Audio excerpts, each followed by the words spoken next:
Support for this podcast comes from St. Alphonsus Orthopedic and Sports Medicine Clinics, with physicians, physical therapists, and trainers who treat sports and performance-related injuries, with locations across the valley. More information on services and locations at stalphonsus.org/stayactive. From Boise State Public Radio, this is the Connector. It's Idaho's Daily News. Good morning. I'm George Prentice. We have some difficult but important stories to share with you this morning. One of them concerning the shooting of Charlie Kirk. There was a vigil on the steps of the Idaho Statehouse overnight. We'll give you details on that. On the campus of Boise State University, we've learned that there has been a fourth sexual assault on campus in less than a month. And today is 9/11, and we'll share with you some of the ceremonies across the valley. Indeed, it is Thursday, September 11th, and here are today's stories.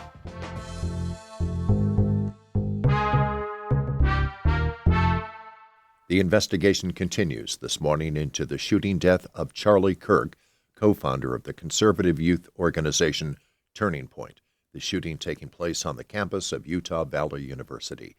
In the shadow of the violence, social media erupted Wednesday with raw commentary coming from nearly all points of the political spectrum. Earlier this year, Kirk held a rally similar to yesterday's event on the campus of Boise State. It was this past April when hundreds of students joined Kirk's followers to fill an outdoor space near Boise State Student Union building. That's where Kirk fielded questions and debated a myriad of issues for hours as part of his so-called comeback tour, the same tour that took him to Orem, Utah yesterday. And last evening, there was a vigil in Boise to remember Charlie Kirk, a vigil outside of the Idaho Capitol. Several hundred people there, many of them holding candles, electronic or flammable, and chanting, USA.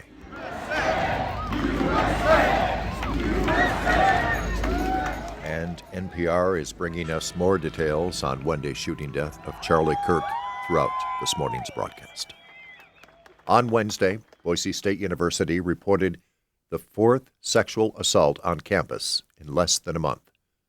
James Dawson reports. Boise State's Department of Public Safety says the sexual assault happened in a residence hall early Tuesday morning. 2 other assaults in August also took place at residence halls. The fourth happened on Monday in a grassy area on or near campus.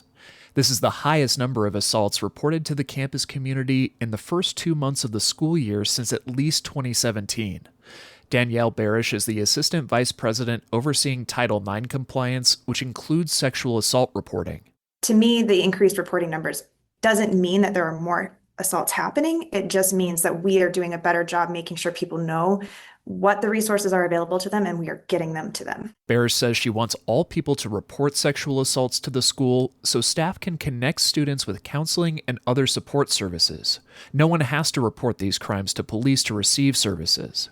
University of Idaho has also reported 4 sexual assaults since last month, while Idaho State and Lewis Clark State College have each reported 0.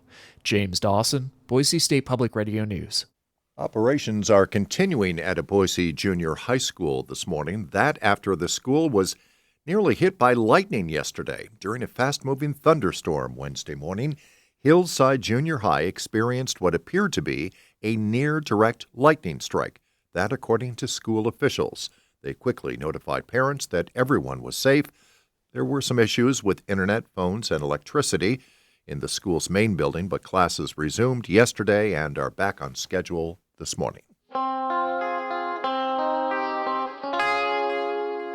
Today being September 11th, there are a number of memorial events across the region. Later today, there's the 9/11 Miles of Remembrance, stepping off in Ann Morrison Park in Boise.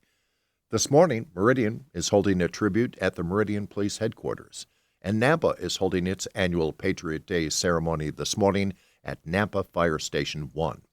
There's a new 9/11 and Global War on Terror exhibit at the Warhawk Air Museum in Nampa.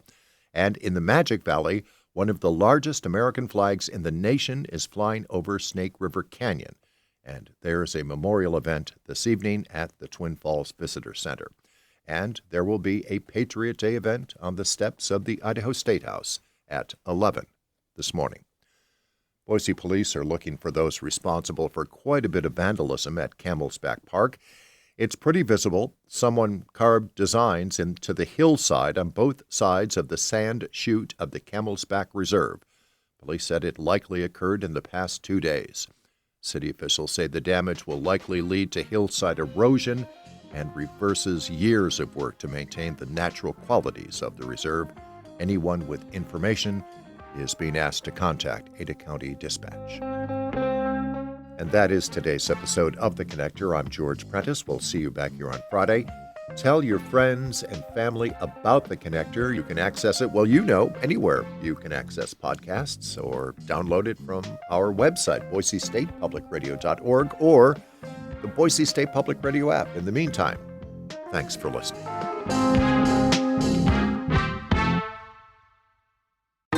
It's rare to find a podcast that can actually change your life.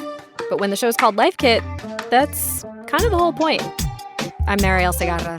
3 times a week on the Life Kit podcast, we guide you through a topic we could all use help with, from personal development to healthy living to managing your dinero, with takeaways so you can start living what you learn right away. Escucha el Life Kit podcast from NPR.